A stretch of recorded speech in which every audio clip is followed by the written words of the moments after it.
आपल्या अजेंड्याचा विरोध करत होते ते जर आज आपला अजेंडा मान्य करत असतील, मोदीजींचं नेतृत्व मान्य करत असतील, तर आपण त्यांना सोबत घेतलं पाहिजे.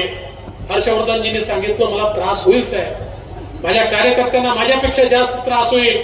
मला त्यांचं वाक्य आठवतं, ते म्हणाले नेत्यांना युती करणं सोपं असतं पण कार्यकर्त्यांना युती करणं फार कठीण असतं, कारण जमिनीवर ते लढले असतात.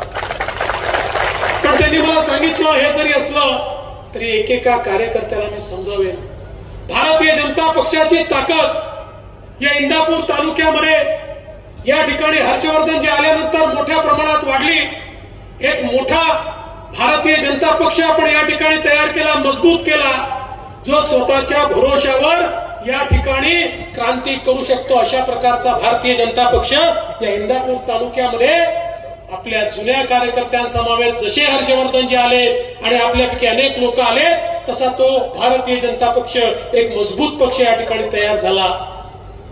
पण शेवटी एका मोठ्या ध्येयाकरता आपण सगळे काम करत असताना आपण त्यांना सोबत घेतलं.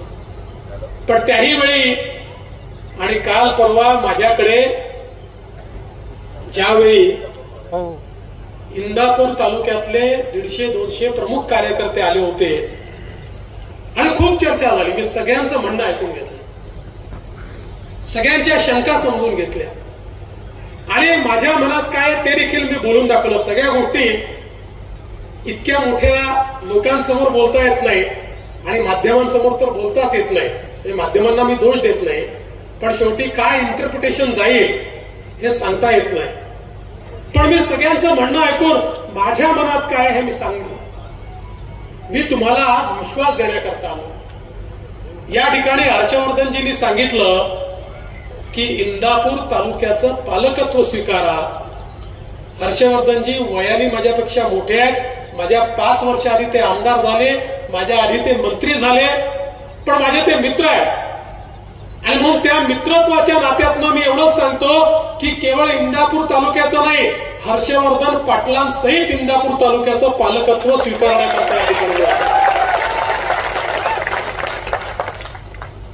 आपल्या सगळ्यांच्या आशीर्वादाने जी शक्ती मला मिळालेली आहे त्या शक्तीचा उपयोग या तालुक्याकरता आणि हर्षवर्धनजींना ताकद देण्याकरता कसा करता येईल ते मी केल्याशिवाय राहणार नाही हे तुम्हाला सांगण्याकरता मिळालं. आणि त्यांचा एक प्रदीर्घ अनुभव आहे.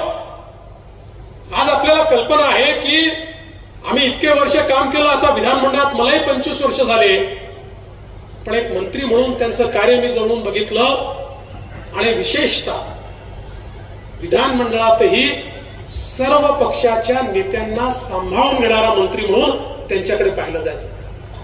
त्यांचं वय जास्त नव्हतं, पण त्यांच्यापेक्षा वयाने आणि अनुभवाने मोठे जे लोक होते त्यांनाही हर्षवर्धन पाटील एक हक्काचं घर वाटायचं, एक हक्काचा व्यक्ती वाटायचा. ही हातोटी त्यांच्या कामामध्ये